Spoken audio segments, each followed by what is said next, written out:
Another form of plagiarism is committed by students who know that you can't just copy whole sentences into your work without proper credit. And yet, when you're trying to avoid direct plagiarism, it's not enough to just slightly adjust the wording of a passage you've copied into your writing. Copying, pasting, and then tweaking someone's writing might alter the content of the sentence a bit, but it's still a form of plagiarism if you don't properly give credit by using quotation marks properly.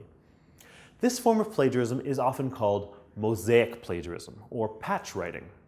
These names come from the awkward mix of borrowed phrasing and new writing, which forms a patchy sort of mosaic of old and new.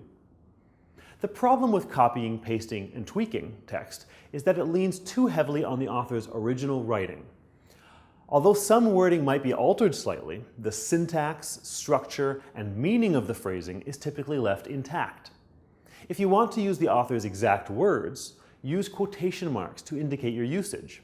If you want to summarize or paraphrase, then try to read and understand them before setting aside the text and composing new phrases and sentences from scratch. That tricky in-between area where you half rely on someone else's writing while implying that you're paraphrasing is where most mosaic plagiarism tends to happen. Mosaic plagiarism can still be a problem even if you include a citation. Because remember, when you use borrowed phrasing, both citations and quotation marks are necessary. Oftentimes, this so-called patchwriting happens because a student has copied and pasted from a source when making notes, but hasn't kept track of that pasted text.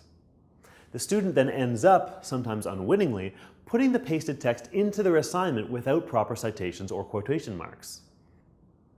Just as often, patchwriting is the result of a failed attempt to paraphrase. Keep in mind that paraphrasing means expressing someone's idea in wholly different words than they used, while adding a citation to give credit. Luckily, if there are certain words or phrases in the original that you can't help but borrow, you can still use them. Simply paraphrase as best you can, and put the borrowed portions in quotation marks as quotation fragments. This will form a sentence that's part paraphrase and part blended quotation.